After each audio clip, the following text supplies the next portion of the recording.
So the fresh and fancy new Xperia 1 Mark II flagship phone really should boast the best smartphone camera of 2020, at the very least on paper. After all, Sony Mobile not only collaborated with its Alpha arm, but it also got in touch with optics expert Zeiss to help craft that clever bit of camera hardware. But of course, the original Xperia 1 is strangely and sadly flawed when it comes to photo and video capture. So when it came to testing out the Xperia 1 Mark II's optics, I was a wee bit apprehensive. And that's despite an apparent slew of upgrades and updates. So, what is the final verdict on the Xperia 1 Mark II's camera tech? Well, I've been using it for a good few days now as my full-time personal snapper, and here is my in-depth review. And for more on the latest greatest tech, please do subscribe and ding that notifications bell. Cheers! So first up, just a quick squint at that camera hardware, and what you have here is a triple lens setup around back. You've got a 12 megapixel primary lens, 12 megapixel ultra-wide angle, and a 12 megapixel telephoto, which boasts a spot of optical image stabilization, just like the primary lens. And you also get a time of flight lens to help with the focus. And if you're all about the numbers, you might get a little bit antsy about the fact that the Sony Xperia 1 Mark II uses a mere 12 megapixel primary lens, while some rivals bust out 64 or even 108 megapixel efforts instead. But as well we know, it's not about how many megapixels you pack in your pants, it's all about how you use them. And photos captured with a Sony Xperia 1 Mark II still look wonderfully crisp and detailed even when you chuck them up onto your big widescreen telly. I'm also a big fan of the colour capture here as well. Those hues are reproduced exactly as seen with the naked eye for a natural, accurate finish. And a lot of rivals also pack in an AI mode of some description as well, which helps to basically boost those colours and give them a more vibrant finish. The Sony Xperia 1 Mark II doesn't bother with any of that guff, and that's absolutely fine by me, because those naturally vivid subjects just come out gorgeously punchy and look absolutely stunning anyway. That ultra-wide angle lens is easy to switch to, and I was pleased to see the same natural results in my test photos. A lot of other smartphones produce warmer, deeper colours when you swap to the other lenses. And it's the same story with the 70mm telephoto lens too, which can pull you right into your subject and once again capture plenty of fine detail, this time at a distance. In fact, even when you pinch to zoom in further, I found my photos still really impressed. Just check out the writing on this memorial. And even that advert on the bus stop behind is just about legible despite being a really good distance away. Now for the Xperia 1 Mark II, Sony Mobile decided to team up with optics expert Zeiss to craft these T-Star anti-reflective branded lenses. And these are basically designed to help prevent flaring and other issues arising from shooting in really bright conditions. Unfortunately, I definitely did still see some oversaturation and the occasional spot of light halo action on a proper sunny day, so you will need to be very careful with your aim still. But as long as you're sensible, you'll get great looking snaps indoor and out, even with quite strong contrast on shore. The primary and ultra-wide angle lenses here on the Xperia 1 Mark II apparently use a fresh new dual photodiode sensor, which is 50% more receptive to light compared with the one used on the original Xperia 1, and it definitely shows. With soft interior lighting, you'll still pick up on those finer details no problem, while in very low light, the Xperia 1 Mark II automatically captures a series of shots at different exposure levels. These are then blended for natural looking results, complete with impressive balance of light and dark to avoid overexposing any of those brighter elements. The results are good with all three lenses, not just the primary.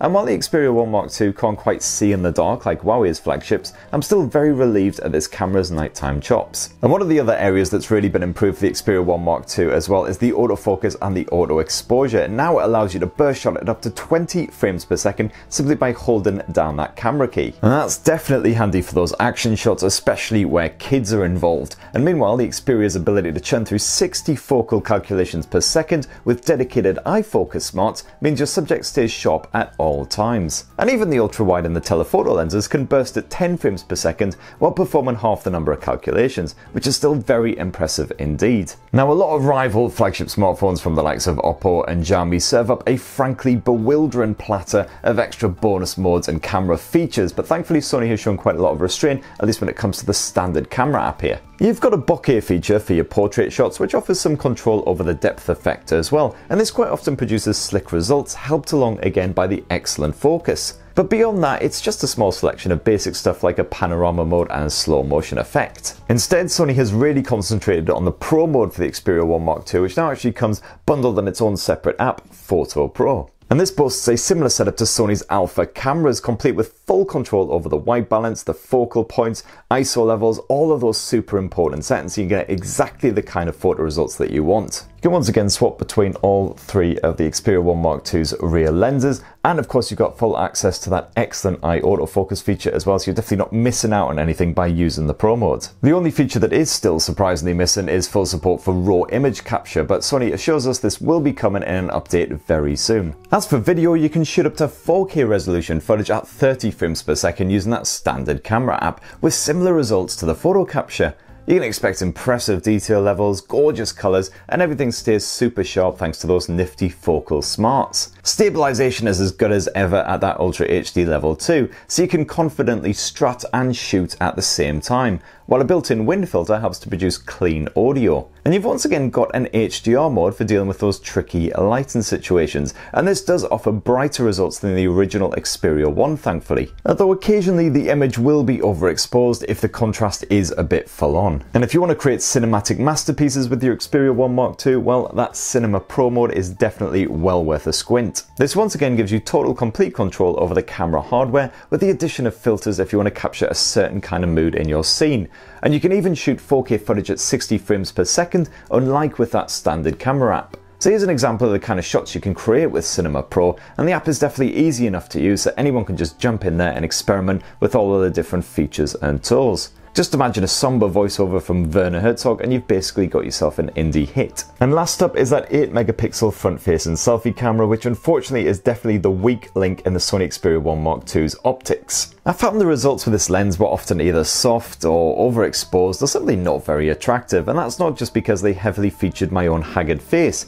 It was partly thanks to that, but seriously, this thing does not do justice to my majestically bushy eyebrows. So if you're obsessed with selfies, I definitely say look elsewhere. And that right there is my full camera review for the Sony Xperia 1 Mark II, which is definitely a massive relief to complete. It's a 100% step up from the original Xperia 1, can handle those tricky lighting conditions, high contrast, low light, things like that much more ably than the original smartphone. So it's good to see Sony back on track, and sure enough, this is one of the better cameras of 2020 that you'll find slapped on the back of a smartphone. It'll be especially appreciated for sure by anyone who's used to handling a DSLR and wants to get very precise shots. Whether you're a photographer or a cinematographer, definitely the manual controls are very impressive indeed. So that's hopefully all you need to know about the camera tech. Stay tuned for my in-depth review on the Xperia 1 Mark II, and you can go check out my unboxing and my tips and tricks guides right now for a look at the rest of the smartphone. And for more on the latest greatest tech, please do subscribe and ding that notifications bell. Cheers!